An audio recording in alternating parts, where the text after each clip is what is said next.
मुंबईमध्ये वादळी वाऱ्यासह जोरदार पावसाची हजेरी. 7 रस्ता इथं न्यू सिरीज टॉकीज जवळ 2 ते 3 झाडं उन्मळून पडली आहेत. विजांच्या कडकडाटासह मुंबईत पाऊस झाला आहे. बुलढाण्याच्या संग्रामपूर तालुक्यामध्ये जोरदार अवकाळी पाऊस, तर पिकं जमीनदोस्त झाली. शेतकऱ्याचं मोठ्या प्रमाणात नुकसान झालेलं आहे.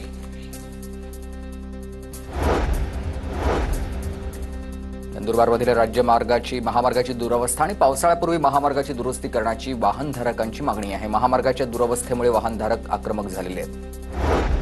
धुळे शहरातील तहसीलदार कार्यालयामधल्या रस्त्याची दुरवस्था तर कोट्यवधींचा खर्च केलेल्या रस्त्याचं काम अर्धवट आहे. नागरिकांमधून आता नाराजी व्यक्त केली जाते. रस्त्याच्या दुरवस्थेमुळे सध्या अपघातांचं प्रमाण देखील वाढलेलं आहे. ऑपरेशन सिंदूरनंतर बीडमधील नववधू वराकडून मोदींच्या फोटोला दुग्धाभिषेक. पाकिस्तानला जशास तसं उत्तर देण्याची शक्ती मिळव, लग्न सोहळ्यातून संदेश दिलेला आहे.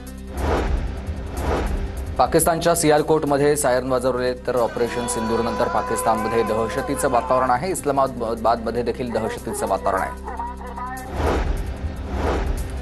बीएसएफचे महासंचालक पंतप्रधान मोदींना भेटलेत. बीएसएफच्या महासंचालकांनी मोदींची सुमारे 1 तास भेट घेतली. सीमेवरील सद्यस्थितीबद्दल माहिती दिली. छत्रपती साखर कारखान्याची निवडणुकीसाठी छत्रपती बचाव पॅनलच्या प्रचाराचा शुभारंभ.